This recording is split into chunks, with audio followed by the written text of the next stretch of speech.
Masih ada pledoi. Masih ada pledoi. Masih ada pledoi, masih ada. Yuk, buka.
Aku lagi kerja dan dia tuh aku tiap hari katanya ngeber dia tunggu sekarang terakhir nggak usah berdiri aku berjalan sama dia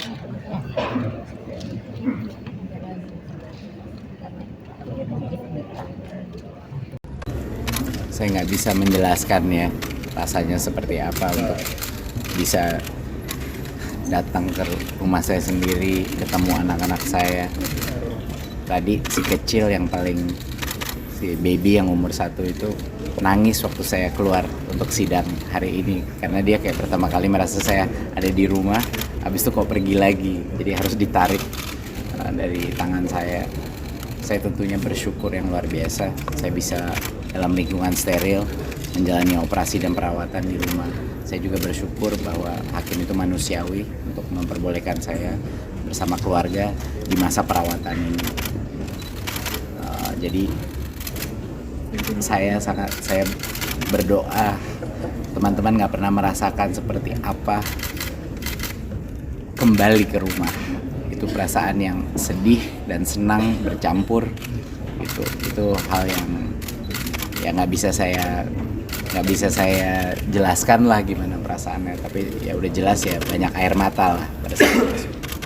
Sulit keluar lift ke rumah saya pun saya ketahan di lift gitu, kayak takut untuk masuk balik ke dalam rumah, tapi akhirnya saya melangkah dan masuk. Nanti setelah persidangan pulang ke rumah dulu atau langsung ke rumah sakit Mas? Langsung ke rumah sakit. Saya operasi malam ini langsung.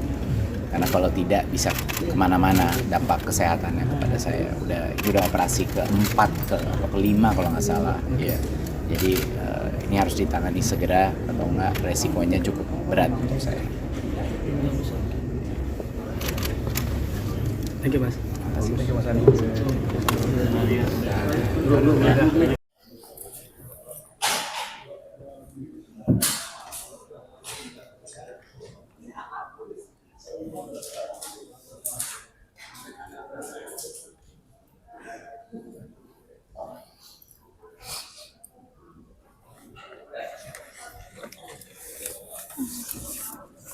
Ya Bang Nadine, bagaimana?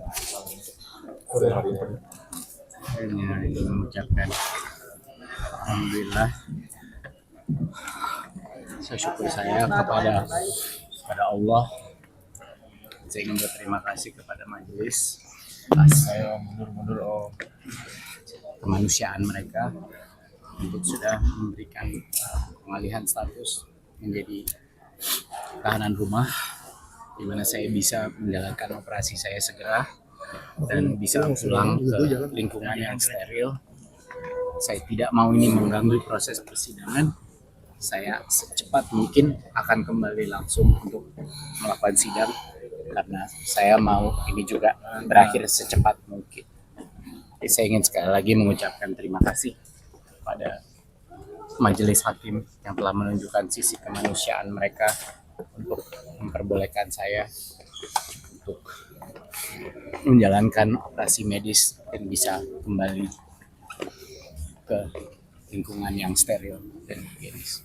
Itu saja mungkin dari saya mohon sekali doa seluruh masyarakat. Saya yakin ada titik terang kok di dalam perjalanan yang gelap ini. Saya yakin Allah tidak akan diam saja. Saya yakin Allah akan di sisi kebenaran. Terima kasih, Pak. Ya pemirsa, Otoritas Jasa Keuangan menegaskan bahwa arus dana keluar di pasar modal Indonesia saat ini lebih dipengaruhi oleh dinamika global. Di tengah upaya reformasi, OJK menilai pasar masih akan menghadapi potensi penyesuaian jangka pendek, termasuk terkait rebalancing indeks global. Namun dampaknya diyakini hanya bersifat sementara. Ketua Dewan Komisioner Otoritas Jasa Keuangan Friederika Widiasari Dewi menegaskan bahwa arus dana keluar atau outflow di pasar modal Indonesia saat ini lebih dipengaruhi oleh dinamika global, bukan semata faktor domestik. Friederika menjelaskan bahwa tekanan terhadap pasar modal tidak lepas dari kondisi geopolitik dan geoekonomi global, termasuk kebijakan suku bunga tinggi yang dipertahankan oleh Bank Sentral Amerika Serikat. Hal tersebut disampaikan OJK usai rapat terbatas bersama Presiden Prabowo Subianto dan Komite Stabilitas Sistem Keuangan di Istana Merdeka pada Selasa 5 Mei 2026. Pak Menko tadi terkait dengan pasar modal, dapat kami sampaikan kalau teman-teman lihat terjadi outflow ya, karena memang saat ini kondisi dari faktor geopolitik dan geoekonomi secara global, di mana tentu kalau dari the Fed higher for longer, makanya pada outflow. Namun selama kita yakini fundamental kita baik ya, kita harapkan ini akan bisa berbalik. Namun demikian dapat kami sampaikan bahwa setelah market event yaitu yang dicetuskan dari semenjak akhir Januari kemarin dari MSCI, dapat kami sampaikan bahwa seluruh hal-hal yang menjadi concern dari global investor terkait dengan transparansi dari pasar modal Indonesia, di mana data dari 1% pemegang saham sudah kita buka. Di tengah tekanan tersebut, OJK menegaskan telah melakukan berbagai pembenahan untuk meningkatkan transparansi dan kepercayaan investor global terhadap pasar modal Indonesia. Langkah tersebut mencakup pembukaan data pemegang saham hingga level 1%, peningkatan detail klasifikasi data investor, serta pengungkapan ultimate beneficial owner. Selain itu, regulator juga memperkuat aspek likuiditas dengan mendorong peningkatan porsi saham beredar bebas atau free float di atas 15%. Reformasi atau pembenahan tersebut dilakukan sebagai respon terhadap evaluasi global, termasuk dari lembaga indeks seperti MSCI. OJK menyebut berbagai perbaikan tersebut mulai tercermin pada pergerakan pasar yang lebih berbasis fundamental. OJK menilai indeks harga saham gabungan kini bergerak sejalan dengan indeks-indeks utama seperti LQ45 dan IDX 30. Kedepan, pasar masih akan menghadapi potensi penyesuaian jangka pendek, termasuk terkait rebalancing indeks global.